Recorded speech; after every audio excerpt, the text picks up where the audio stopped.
Dadhood. Modern Dadhood podcast. Did you even do it? Yeah, I did. Did you even start the show? Did I start the show? Let's start the show together. Let's do why we're it together. Here. Hey, man. Hey, man. How goes? What's up? I want to acknowledge something that our listeners can't see. Uh-huh. But you can see that I fully unintentionally dressed like Ned Flanders today. You look a lot like Flanders. But as you're listening, I want you to, if you're driving, don't do this, but I want you to pull up the Google machine and I want you to type Ned Flanders and you'll see a green sweater and a pinkish undershirt, collared undershirt, pair of glasses, mustache. The handsome mustache. Oakley dokley. Yeah, it's working for you. Do you want to know how I found out I was dressed like Ned Flanders today? Somebody at work. I was at work and someone walked by and said, "Hey, Ned." That's when I found out. Were you open to this kind of humor? Oh yeah, I mean when I realized it, I just owned it for the rest of the day. Why don't we tell the listeners what podcast they're listening to in case they forgot what they tapped on with their index finger or thumb? In case they're confused. This is Modern Dadhood, an ongoing conversation about the joys, challenges, and general insanity of being a dad in this moment. And I am Mark Checkett, a father to twin boy 6-year-olds. You, my good man. I'm Adam Flaherty, and I'm a dad to 2 daughters who are 10 and 7. We'll remind our listeners, like if this is the first time you're hearing the show, welcome. We hope you enjoy what you're about to hear. Thanks for joining us. All of our back catalog of episodes are available at moderndadhood.com or wherever you listen to your podcasts. That might be a place like Amazon Music. Might be a place like Spotify. It could also be a place Apple like Podcasts. You could also hear Modern Dadhood. Flanders Cast. How about Hark Audio? Oh, that's our new favorite. Hark Audio. Castbox, right? Podcast Addict, Overcast, Pocket Casts, all of them. Wherever you listen, if you like the show, please do leave us a review and please tell a friend about the show. Enough of the formalities, though. Get them out of the way. We have a great conversation teed up for you here, which we're going to go into in just a few minutes. Mark, why don't you tell the listeners about who our guest is? You want me to tell our listeners about Ryan Cooper, the guest that we interviewed? Ryan Cooper of CooperFit. I mean, great guy, motivating, inspirational individual. But we talked a lot about fitness. We talked about motivation. We talked about Doritos. Best. Oh, we talked about. Wait, hold on. You've got Cool Ranch Doritos right on your desk. Great. Yeah, give us the sound effect here. One second. Oh my God, you are 1 foot in the grave, man. Anyway. The multi-talented, genuinely awesome, funny Ryan Cooper is our guest, and we're going to play back that interview in just a few minutes.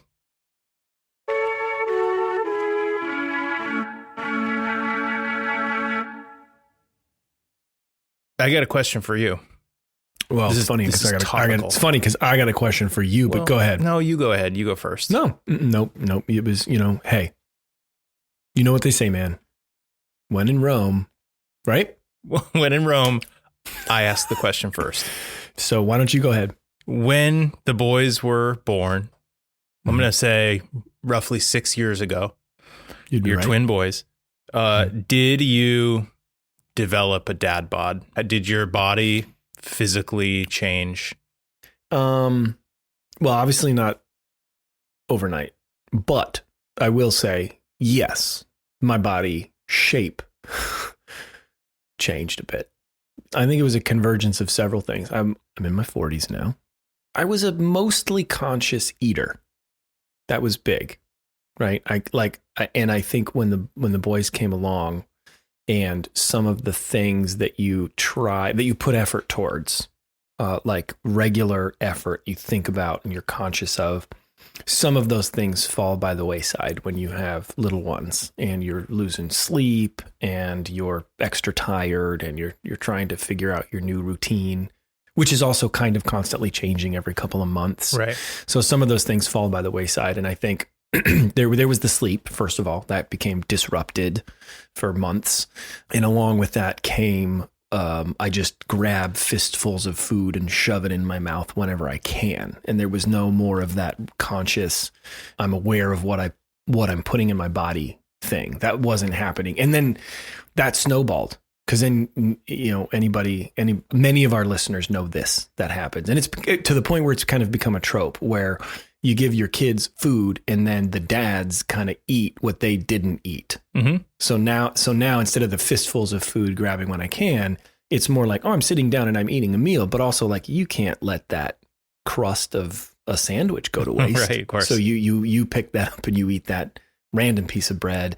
And my wife and I are both trying to be more conscientious of like, that kind of stuff, especially now that my boys are old enough that we're trying to instill that in them, that like you got to put good things in your body. Right. It's really important, and it's important to have a variety, all that kind of stuff. So long story short, I got way off track with that kind of stuff. Couple that with the lack of sleep and the extra stress, and my angled parts became rounded. That's a great way of putting it. But you also don't look like an unhealthy person. I would never look at you and say, Mark is an overweight person. You don't look unhealthy. Sure. For me, like I had a pretty good workout routine going before kids. And then for all the reasons that you just mentioned, it stopped when our first daughter was born 10 years ago. And same, like I was a fairly conscious eater, portion control maybe has always been a little bit of a challenge for me, but like was making pretty good decisions. But then, when you're sleep deprived and you're like, I need to eat to survive, you just start eating whatever you can, whenever there's time in the little small sections of time that you have, you feed yourself to stay alive. Yeah. But sure, I also, didn't get back to exercising regularly for years and years. But also there's the stuff that goes along with it that you don't necessarily see, which is like you're kind of feeling a little lethargic. Mm-hmm. The motivation side of it kind of goes away a little bit, like just just general motivation, not to necessarily to exercise or to this or that. It's just like you're sort of like everything is a little lower, and you're a little bit more tired. You don't sleep quite as well. Well, I was going to ask you, not to belabor this. I feel like you were talking about 10 years ago, you kind of got off this track of exercising or, working out, fitness, whatever. But kind of recently you've found the motivation to make it a priority again. I have. What? And I feel like you've done a lot. Like you've put in a lot of effort, like physically, you've changed diet. You've gone through some like pretty like intense changes in your diet. What for you kind of was the tipping point that you looked at yourself or whatever and said, okay, now I'm going to make this a priority? Was there a moment, or was it sort of a slow build for you? Like, how did you get to this point? There was a slow build, and then there was also a moment. And I'll keep this brief because I do want to get into our chat with Ryan. I want our listeners to hear that because it was great. But I mean, there was a period of years where I just was starting to feel like I have a lot of stress in my life.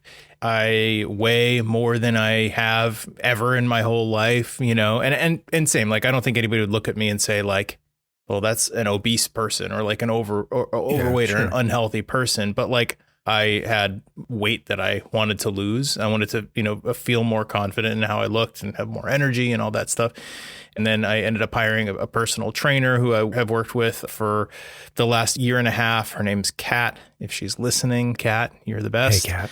And I was just ready to do something. And so working with her for even just 2 to 3 days a week for a year and a half, like I've certainly built a lot of muscle and I feel good in a lot of ways, but I still had kind of the extra weight that it was a big reason for me wanting to take the initiative to do this stuff. And the thing that happened was I'm seeing this chiropractor, Dr. Brett, And Dr. Brett turned me on to this 21-day detox cleanse. And I did this, and it was hard. And, you know, it really eliminates almost everything from your diet, and then you add things back. Caffeine, alcohol, right? Dairy, alcohol, gluten, grains. And you could still have air, right? You could have air. You can breathe oxygen. You do not swallow the oxygen. Oh, it's like that. You kind of like the steak that you chew on for a little while to get the flavors, but then you spit out the exactly. Yeah, exactly.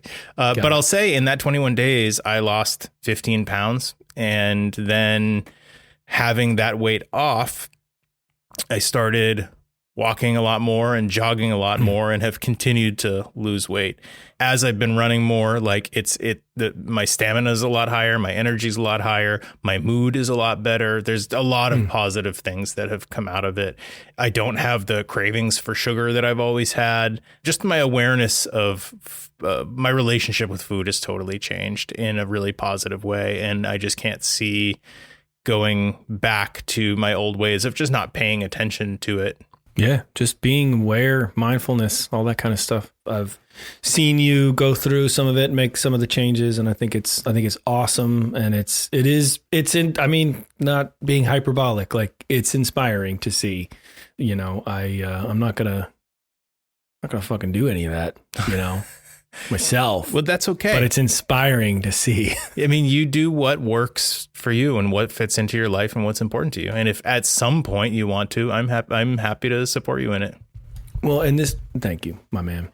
And this is what I like about our conversation with Ryan. You know, you sort of hear on the outside, you hear like there's this thing. It's called CooperFit, and it's this organized thing and it's this regimented thing. And my brain immediately starts to go to some of the stuff that you described. It's like, oh, there's a trainer, and you've got to go this many times a week, and you've got to change your diet, and you've got to do all of these things, and that's daunting, and that's totally intimidating. And I think our listeners will find out that it doesn't have to be, and that was eye opening for me in this conversation. Same. It's all about taking small steps and just taking that first step. Anyway, thanks for sharing about that. And why don't we just get into the conversation with Ryan so our listeners can be inspired by him too. Let's do it.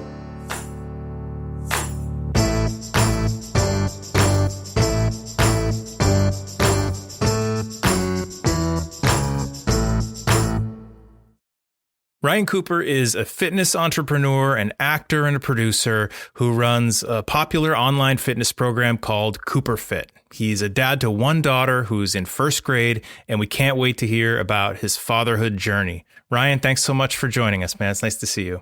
Oh, you guys too. I've been looking forward to this for a while. Yeah, I feel like I have to call out our mutual friend, Darielle, who connected us. She is a wonderful person, and I'm really grateful to know her. And I'm glad that she put us together. I think this is going to be a great chat. And she is not a dad, just for those listening at home. That we know of. Anyway.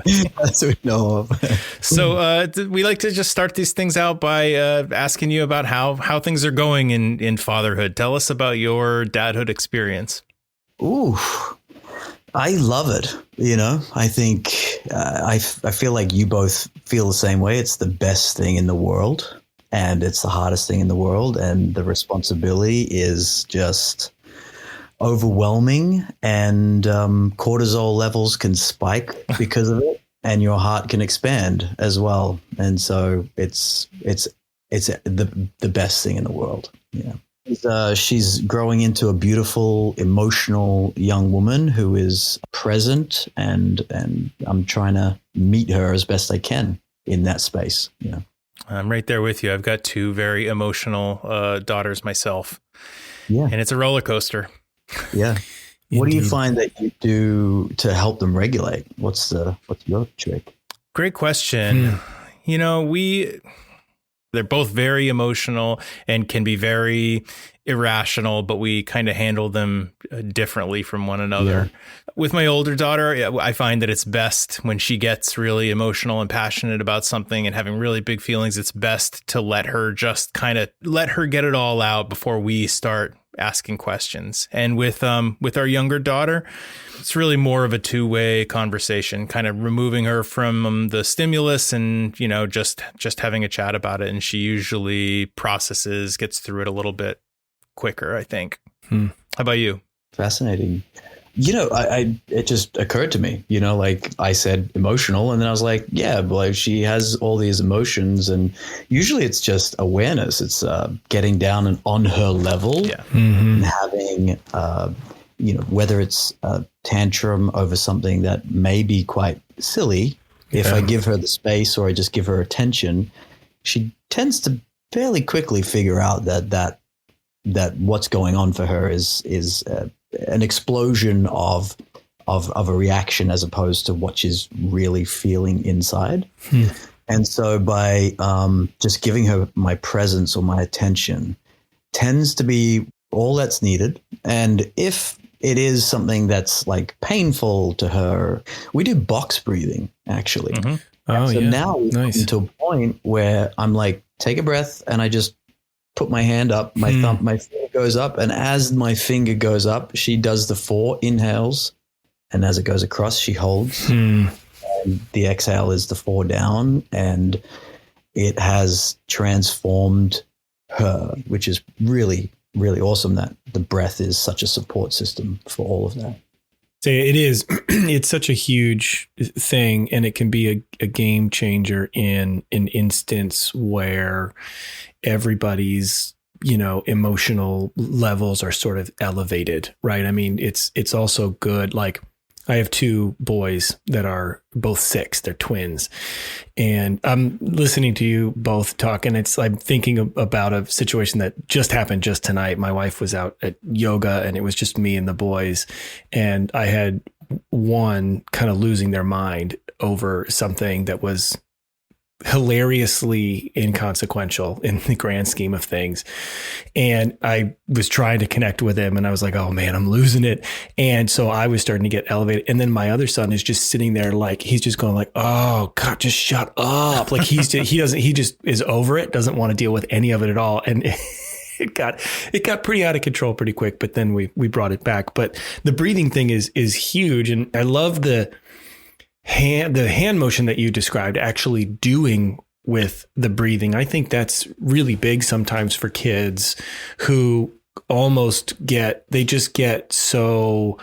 almost turn inward sometimes. And so they might not necessarily be like hearing what you're saying, so sometimes the hand motion, I think, can be really, really key. We learned this really great breathing technique, which is tracing your hand. I don't know if you guys have ever seen that, but you have one open hand, and then you breathe in as you trace your finger going to the tip, and then breathe out as you go down and back and forth. And then you switch your hand and do the other.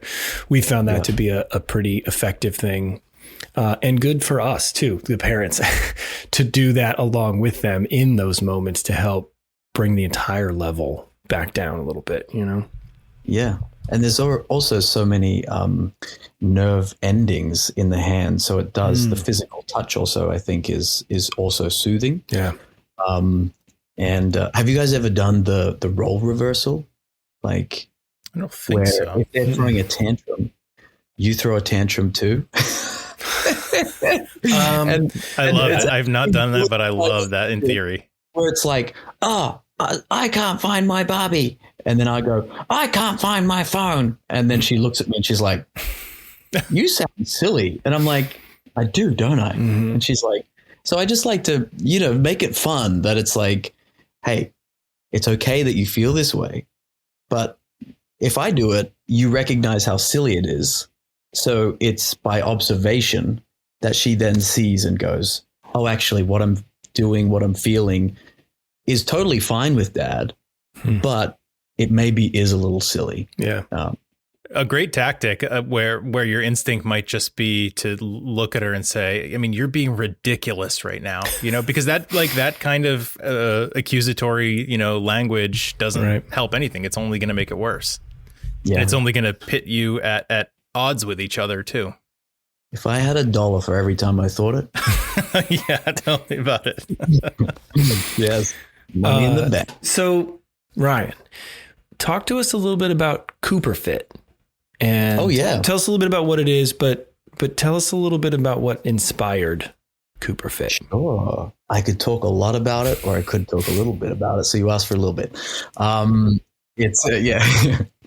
Did Adam tell you that we had a 45-minute conversation?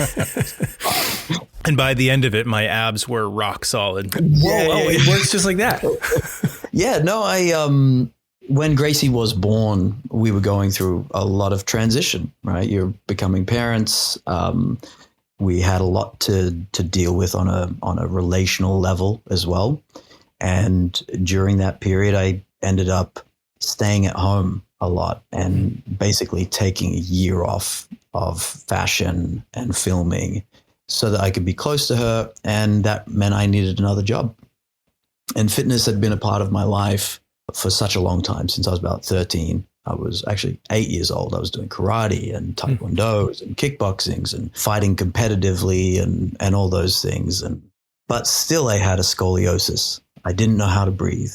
I had really bad abdominal definition because of the scoliosis. And so throughout the years from when I was about 17, I started doing Pilates and then yoga and breath work and working out in a different way that I learned so many things on myself, and a lot of things that majority of people deal with, whether it's neck tension from computers or scoliosis from posture and how you stand, where the feet lay, all those things.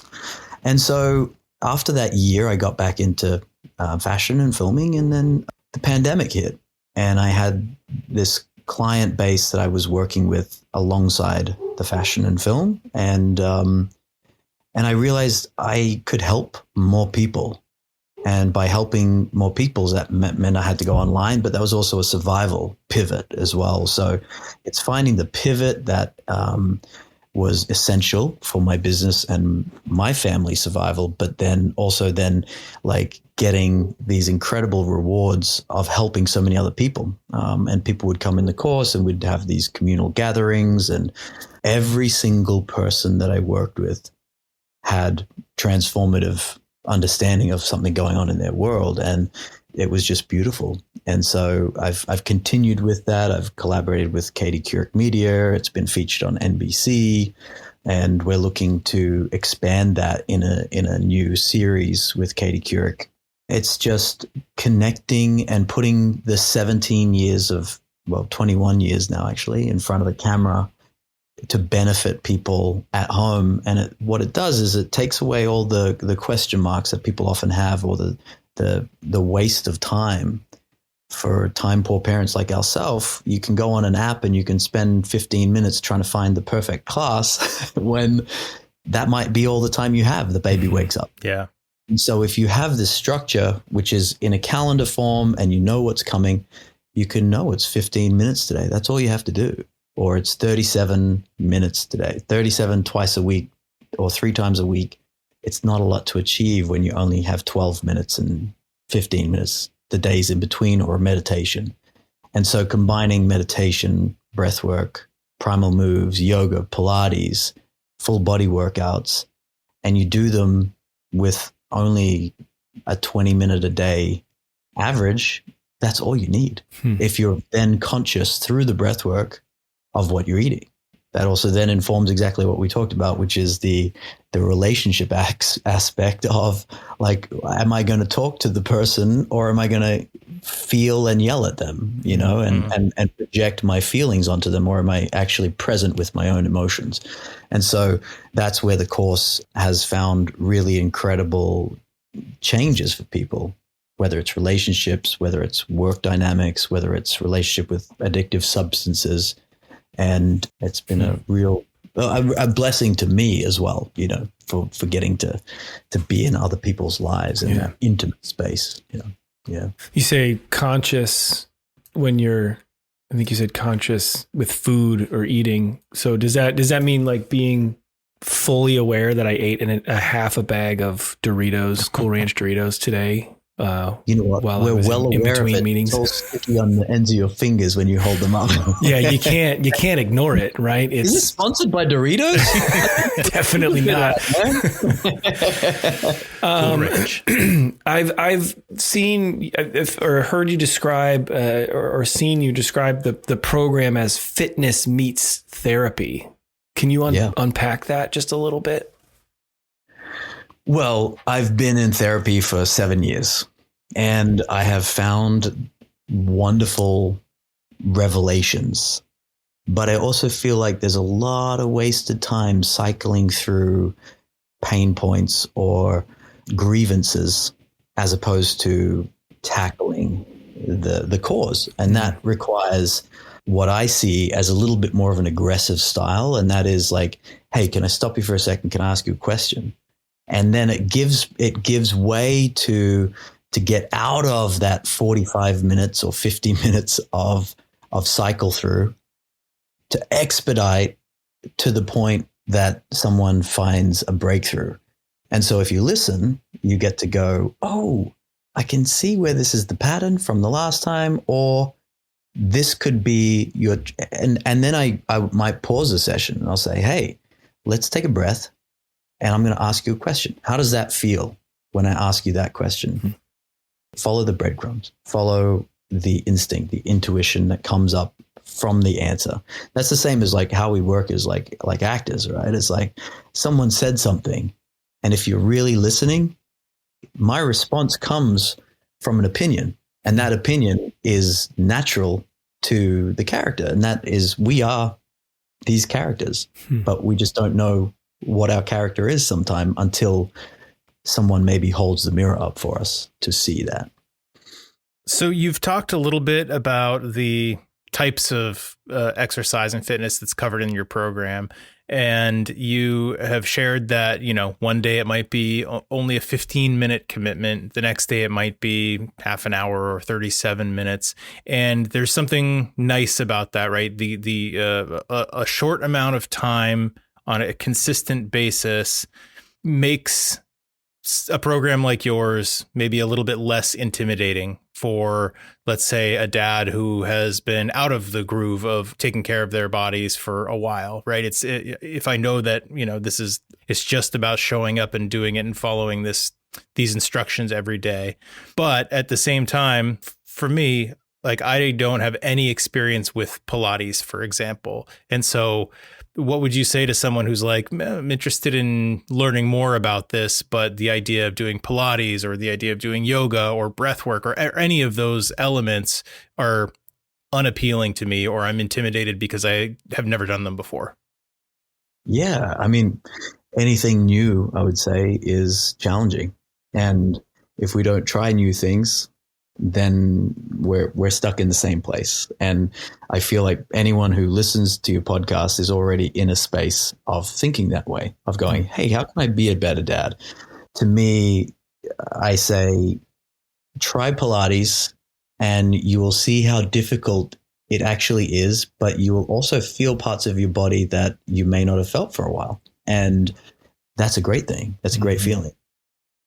Here's a question, because I'm sure some listeners know the phrase dad bod, right? Like, that's become this thing. It's kind of it's part of the cultural zeitgeist. Sometimes it's kind of a joke. Sometimes people almost embrace it. I've kind of seen people, you know, think of it that way.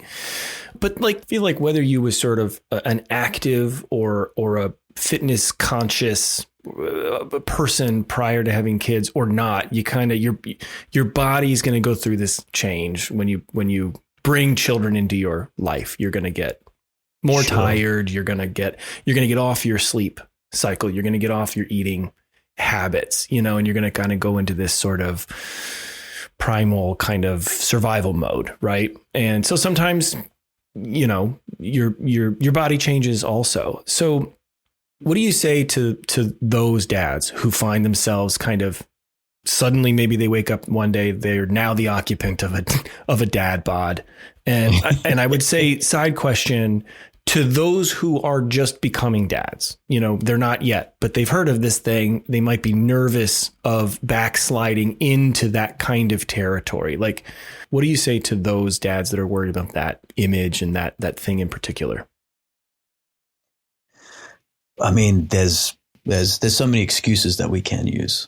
And so I say, yes, absolutely. There have been times where I've been in so much stress and with so little sleep during those early periods. I'm sure you understand that it is very hard to get the energy to go out. Now, that's why I am such a advocate for my own program, because of the fact that it says, hey, breathe. Breathe first. Breathe, feel, then move. By the breath, you get a feeling. From the feeling, you get to know what that movement looks like.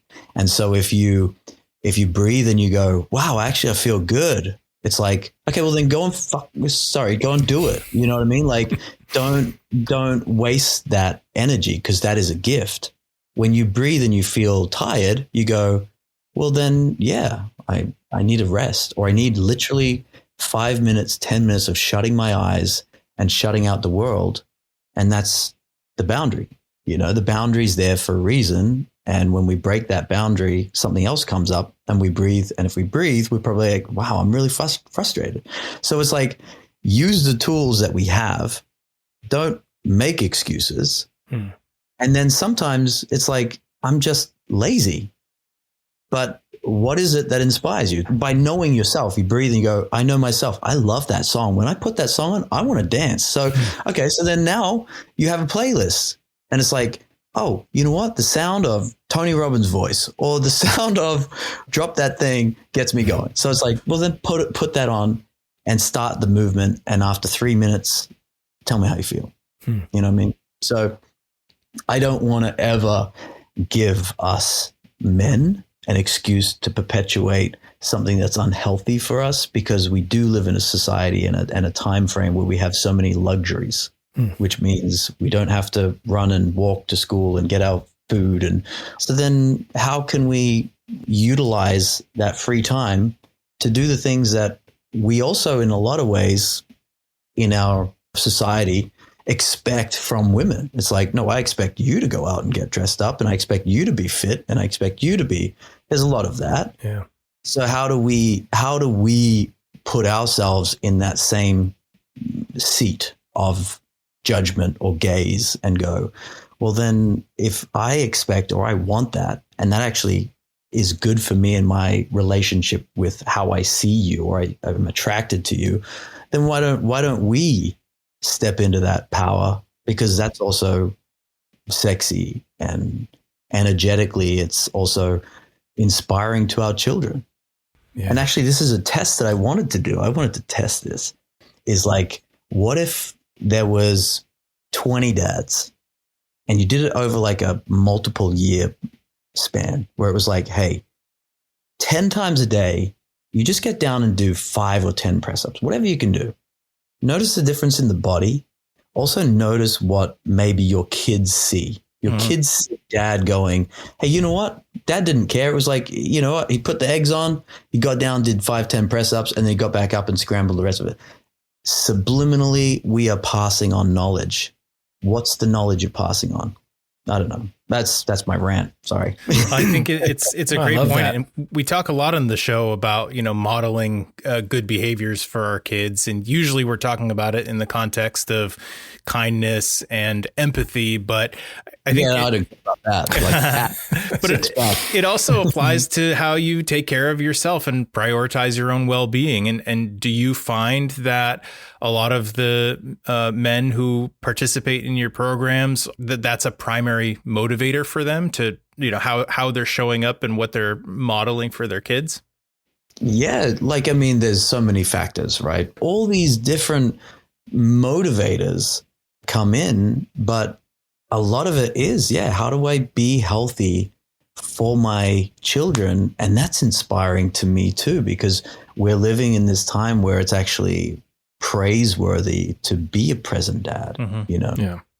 And that's awesome. Like we get to be a participant in their growth. I will say it's interesting thinking about, I'm one of those people who kind of falls into the category of I would say the thought of exercise, specifically like using that word exercise, is not very motivating to me. Like I don't, like when I was in high school and stuff, I played sports and did that kind of stuff and was active, but like going to the gym, exercising specifically for, health reasons and getting stronger. And it was just never a part of my routine. So I just grew up, carried that with me into like adulthood and thinking about trying to make changes in my life. I think exercise and I think like that doesn't motivate me. But then you do something so simple. You said move. Mm-hmm. And then you talked about first thinking about something that kind of makes you happy that then makes you move. And I'm just kind of processing this as you're talking about it. It's kind of mind blowing. Like it's a small shift in thinking about something that makes you feel good or feel happy and makes you actually want to move. That's not daunting to me at all. But I love, there's something, it's just, I'm realizing this in real time here as you're. I would say, okay, that's awesome. You feel that. Now do a challenge. And I can set the challenge for you right now, Mark, is like, oh man, hey, here we go. You know what? You asked for it. I know. You did. Hold on. All right. Think of a good feeling. Hit me. Think of a good feeling. Get down, do 10 press ups and just go, yeah, like that. Right? Mm. Right now. Right now. Come on. Adam, come on. No. It's like, I can't. My hands are covered with Doritos. Yeah, I got greasy fingers. No, but like I like that. Seriously, though. Like once you do that, there's something that comes out of exercise, which we all know are endorphins, right? Mm. We might not have tapped into them yet. All these things that you go, well, yeah, of course you don't know because you haven't experienced it, man. And that's cool. But like, where are you looking? I like that. I like the find a good thought. Yeah. Get down, do the thing, get up, little celebration, little mini celebration. Did a thing. Yeah. Focused on a good thing. Start there. That's small. I can do that. So Ryan, I know you said you'd like to offer some kind of discounted pricing for CooperFit to listeners of Modern Dadhood. Can you share about what you would like to do with that and then let listeners know where they can find you online to learn more? Absolutely. Yeah. It would be a real pleasure, man. So yeah, we can do DAD50 is the code, and that'll be at cooperfitofficial.com/Modern Dadhood. And there's two ways to do that. So there's like my time included, and then there's just work at your own pace, and you get to keep that forever. So you can come through the program. You don't have to talk to me if you don't want to. And, but that discount will get access to me once a week for a half-hour tune-up call where we get into it and dig in. So we'll be sure to link to it in the episode notes so people don't have to work too hard to get there. But the code to put in is DAD50. I highly recommend you check it out. Ryan, you obviously are very intelligent, very motivated. I'm inspired just talking to you, and I look forward to digging into CooperFit a bit more. And we wish you nothing but success, both with your career and as a dad. It's been a pleasure. Thank you, guys. Really appreciate it. Thanks, Ryan.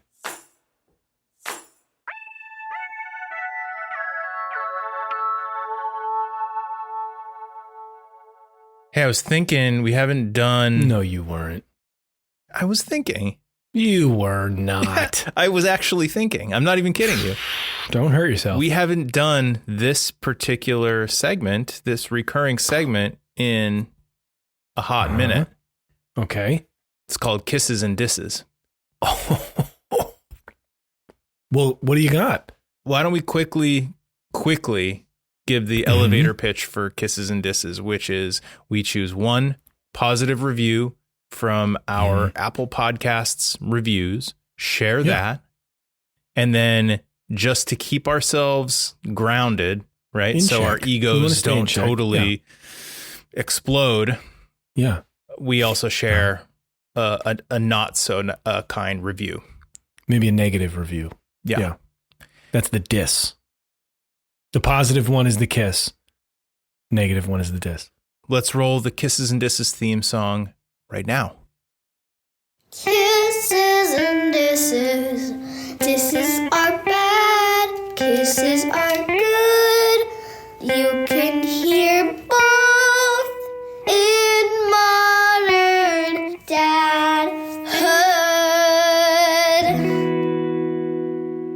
Dadhood. Get ready to get just inflated, overinflated.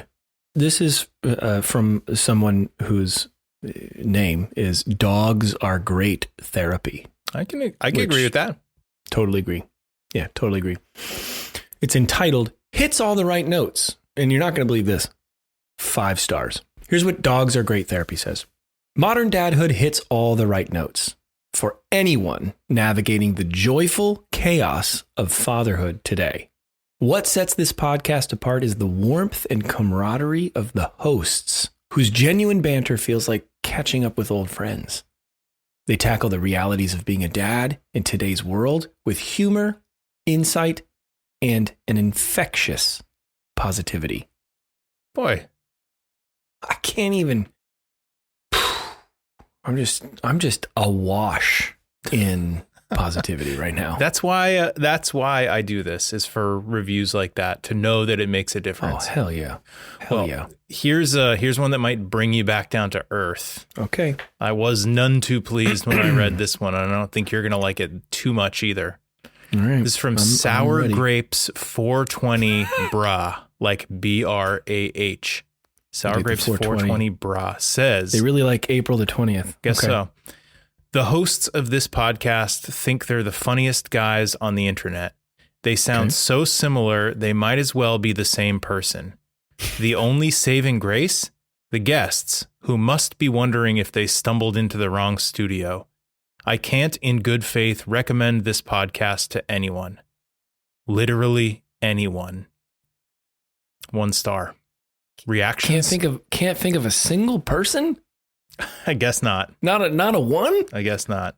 We do sound the same. I feel like we've heard that before. See, that's the thing, is this person's making some good point, because Yeah, the guests are I don't- great. I don't know how much of that I can really argue against, you know? Maybe we do think we're funnier than we actually are.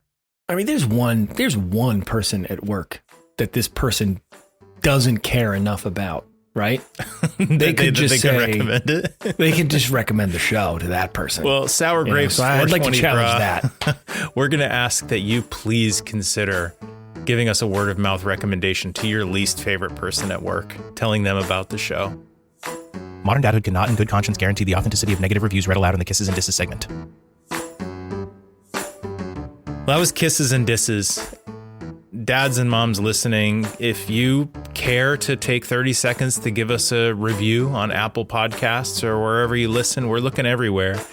Your review may be featured in Modern Dadhood, a future episode. And we certainly would appreciate it either way. you could be a kiss one day. Hopefully not a diss. Well, let's wrap it up, Mark. All right. We'll start by saying thank you for listening. You're going to have to talk a little faster than that. Okay. You're going to have to be the Markro Machines man. He had a mustache. Sure did. Handsome one. He did. You have been listening, and we thank you for it, to Modern Dadhood. Wherever you listen, Apple Podcasts, Spotify, Amazon Music. We said all of them at the beginning. If you would leave a quick rating and a review, we'd appreciate it. As always, we ask, word of mouth is huge. Tell a friend about the show, man.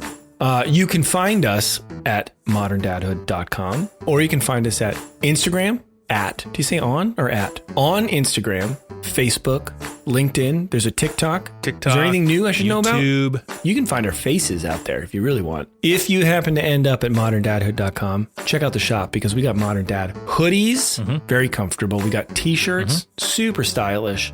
Buy one, they ship with a sticker, and that's free. Oh, hey, you can contact us at hey@, at moderndadhood.com. Let me take a quick sip of the old IPA. I'm going to take over here because you're having a sip. I'm going to say thank you to Casper Baby Pants, Spencer Albee for the music in Modern Dadhood. Albee. Thank you to Ryan Cooper of CooperFit, for joining us. I hope we can consider you a new friend to the show, have you back one day. And Mark, how do you like to close out every episode? I like to say thank you for listening.